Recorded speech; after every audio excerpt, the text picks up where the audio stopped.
Sorry দোস্ত, sorry sorry sorry sorry. Sorry কটা আসতে বলছিলি? নিজে আসতে বলে যদি নিজে লেট করো তাহলে তো আসলে সরি বলে লাভ নেই, তাই না? আসলে অপু ভাই শোটা না শেষ করে আসতে দিচ্ছিল না, তাই একটু লেট হয়ে গেল, সরি। আচ্ছা চল, যাবোটা কোথায়? যাবো একটা পার্টিতে। কিসের পার্টি? আনিকার বয়ফ্রেন্ড ফাহিম একটা পার্টি থ্রো করেছে। আমি না গেলে তো আনিকা খুব রাগ করবে। আমি তো কখনো পার্টিতে একা যাইনি, তাই তোকে নিয়ে যাচ্ছি। আনিকাকে? আমার একটা বান্ধবী। ওয়াও, আমি তো ভেবেছিলাম তুমি আসবে না। Thank you so much for coming. আমার বন্ধু রাফসা। হাই। রাফসা। নাইস মেরে। হাই সামিয়া। এই ব্রো, ফাহিম। রাফসা। বেবি চলো সবার সাথে পরিচয় করিয়ে দিই। ইয়া। হ্যালো জানিকা। এখানে একা দাঁড়িয়ে আছিস? তুই করো, ম্যানেজ করিব, সমস্যা নেই। অলরাইট, আজকের পার্টিটা বেসিক্যালি হচ্ছে Anika P birthday celebration party. আজকে আমরা আনিকা পি বার্থডে সেলিব্রেশনটা এনজয় করব, অনেক চিল করব, পার্টি এনজয় করব আর প্রেম করব। Happy birthday to you. Oh my God, এটা কি দরকার ছিল? Happy birthday. Thank you, this is so beautiful. Enjoy the party. Thank you. Looking beautiful today. Fahim, বাইরে সবাই ওয়েট করছে, আমরা বাইরে যাই। বাইরে ওয়েট করছে তো প্রবলেম কোথায়? My house, gate is locked, problem নেট। I am not ready for it. এখানে রেডি হওয়ার কি আছে? ইনফ্যাক্ট আজকে আমাদের ফার্স্ট মান্থ অ্যানিভার্সারি। আমার অনেক ভয় লাগছে। ভয় কেন পাচ্ছ? Fine please. I'm sorry, give me 2 minutes please. Sure. Thank you.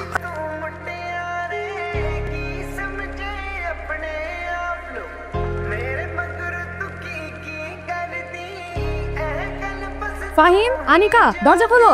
Anika, Anika ঠিক আছো? সামিয়া কি হচ্ছে? কিছু হচ্ছে না, আনিকার শরীর খারাপ লাগছে। Anika is completely fine. আমি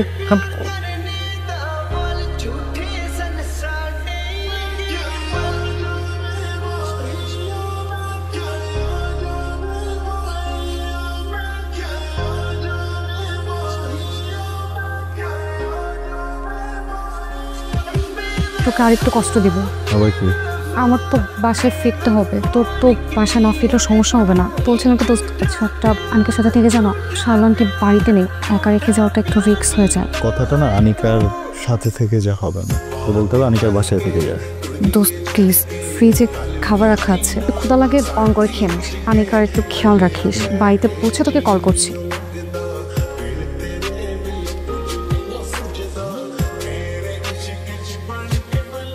গুড মর্নিং। শরীর কেমন এখন? ভালো, তুমি যাওনি? আসলে তোমার বান্ধবীর বাইরে থাকা নিষেধ, আমার উপর দায়িত্ব দিয়ে গেল। একটু স্টে। এক্সকিউজ মি, সামিয়াকে কি একটু ডাক দেওয়া যাবে? প্লিজ আপনি বসুন।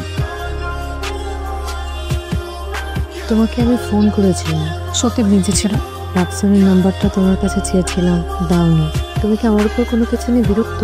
কেন দিব? তোমার পার্টিতে গিয়ে যা হয়েছে তাকে যথেষ্ট ছিল না? আমার ভুল হয়েছে তোমার পার্টিতে যাওয়া, সব থেকে বড় ভুল হয়েছে সেখানে রাফসানকে সাথে নিয়ে যাওয়াটা। তুমি এভাবে কথা বলছো কেন? দেখো অনিকা, এটা আমার অফিস, তো প্লিজ তুমি এখান থেকে চলে যাও। Excuse me Rafsan, I am officially sorry. Okay, অসুবিধা নেই। তোমাকে বুঝিয়ে না বললে তো আর তুমি বুঝবে না। বুঝতে হলে তো বলতে হবে, তাই না? বলো। ফাহিমের সাথে আমার মাস 1.5 আগে পরিচয়, একটা মিউচুয়াল ফ্রেন্ডের মাধ্যমে আমাদের পরিচয় হয়েছে। আমি যেহেতু সিঙ্গেল ছিলাম, সেই কারণে ওর সাথে আমার ইনভলভমেন্ট একটু তাড়াতাড়ি হয়ে যায়। মা বাইরে থাকে আর আমি বাবার সাথে, কিন্তু বাবাও সারাক্ষণ ব্যবসার কাজে বাইরে বাইরেই থাকে। কোন বলতে আমার সাধারণত ছাড়া আর তেমন কেউ নেই। বিশেষ করো আমি চাপনিও না, বলে ফেলো। বিশ্বাস করো, আমি কিন্তু ওইরকম না। ফাহিম যে এরকম অ্যাগ্রেসিভ হবে এটা আমি জানতাম না। ওই সপ্তাহেও কখনো ভাবতে পারিনি যে ও আমার সাথে কোনো একটা জিনিস করবে। তুমি আর সামিয়া যদি ওখানে না থাকতে, তাহলে হয়তো আমি সুস্থভাবে ওখান থেকে বের হয়ে আসতে পারতাম না। তুমিও আমাকে ভুল বুঝে আমার সাথে যোগাযোগ বন্ধ করে দিও না প্লিজ। বোকা মেয়ে, আমি যদি তোমাকে ভুল বুঝতাম সেদিন তো তোমার সাথে থাকতাম না। আমি তাহলে আজকে আসি, তোমার নাম্বারটা। Thank you. আমি আর 5 মিনিট আছি, তারপর চলে যাবো। কেন? অফিসে আছেন বাকি, থাকবে না। কফি কেমন? সুন্দর। ছাদ কেমন? সুন্দর। গাছগুলো? সুন্দর। আকাশটা কেমন? সুন্দর। আমি কেমন? অসুস্থ। সব কিছু দেখতে নাই, সব কথা বুঝতে নাই। মন বের হলেও একটাই তো, তাই ভাঙার ভয় হয়। আমার বাবা মা কোথায় বলো তো? বিদেশে? না। মানে? মিথ্যা বলছি ভাই। আমার বাবার মা আমার দেখা বেস্ট, দুজনকে ভয়ঙ্কর রকম ভালোবাসতে হচ্ছে। আমি কখনো আমার বাবাকে দেখি নাই কোনো পরনারীর প্রতি আকৃষ্ট হতে। আমার মাকে নিয়ে ভাবতাম, তার জীবনটাই ছিল আম্মা কেন্দ্রিক। কখনই বাসায় আসতো, আম্মার জন্য কিছু না কিছু নিয়ে আসতো। আম্মার জন্য কিছু আনতে কখনো বলতাম না। আমার আম্মাও আমার আব্বারে অনেক বেশি ভালোবাসতো। সে তো মনে করো সিনেমাও দেখতো না, সারাক্ষণ আব্বার দিকে তাকায় থাকতো। তখন আব্বা বাসায় থাকতো, অফিসে যাওয়ার সময় শেষ হতো কখন আসবে। অধিক ভালোবাসা বুঝছো, একটা সময় আমার বাবার ফ্রিডম নিতে থাকতো। আব্বা স্পেস পাইতো না, কোথাও গিয়ে নিজের মতো করে থাকতে পারতো না। আম্মা তার সুযোগটা দিত না। আব্বা বুঝাইতো আমাকে, বিভিন্ন বোঝানোর চেষ্টা করতো, কিন্তু আমার আম্মা তো না চলান্তা, কখনোই বুঝতো না। আম্মা যেন বোঝে। এর জন্য একদিন আমার বাবা মজার চলে আম্মাকে বলে ফেলছে, তুমি যদি ঠিক না হও আমি তোমাকে ডিভোর্স দেব বলে সে বাজারে চলে গেছে। বাজার থেকে ফিরে এসে দেখা যায় আমার মা ফ্যামিলির সাথে যোগ আছে। আব্বা শখ নিতে পারে নাই। তার মনে হয়েছে আম্মার ওই অবস্থার জন্য সে দৃশ্য দেখেছে, সাথে স্ট্রোক করছে আমার চোখের সামনে। আমার আব্বা আমার আম্মা দুইটা মানুষের লাশ পড়া ভাই। দুইটা মানুষের মৃত্যুর কারণ ভালোবাসা। ওই দিনের পর থেকে একটা জিনিস বুঝছি ভাই, আমি কারো ভালোবাসতে পারবো না ভাই। আমি ভয় পাই ভাই। আমি ভালোবাসা দেখে আমার আব্বার লাশ দেখে। সবার জীবনের পরিণতি যে তোর বাবা মার মতো হবে তা না। পৃথিবীটা অনেক সুন্দর। এই পৃথিবীটা এত সুন্দর কারণে পৃথিবীতে এখনো ভালোবাসা আছে। আন্টাকালের কথা চিন্তা করে মন খারাপ করে চল কমতে যা। তুমি যাও। আমাকে তোমার কেমন লাগে মনিকা? ভীষণ। রিকোয়েস্ট করি, তুমি আমার প্রেমে পড়ো না এই। কেন? ভীষণ ভালো লাগে প্রেমে পড়লে একটা সময় সেটা ক্ষয় হতে থাকে। ভীষণ ভালো লাগাটা আর থাকে না।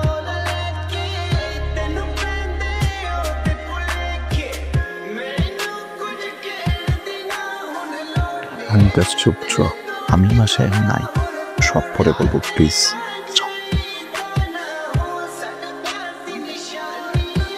আমি আনিকা। রাফসান আছে? রাফসান তো বাসায় নেই।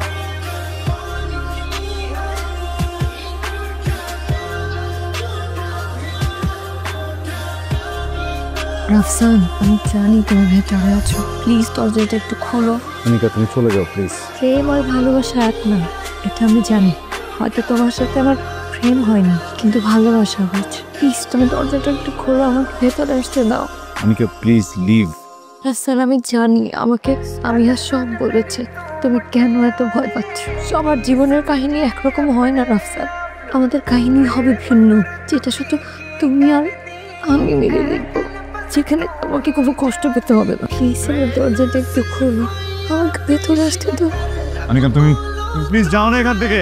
দেখো তুমি চাইলে দরজা ভেঙে ফেলতে পারবা, আমি নিজে থেকে কোনোদিনই দরজা খুলবো না। মনিকা এই দরজা কোনোদিন খুলবে না।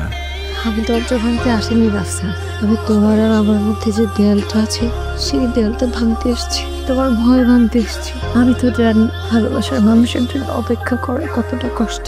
আমি চাই না এই কষ্টটা তুমি পাও। তোমার যদি কখনো মনে হয় যে তুমি আমার কাছে আসতে চাও, যাতে দরজা খুলে তুমি আমাকে পাও।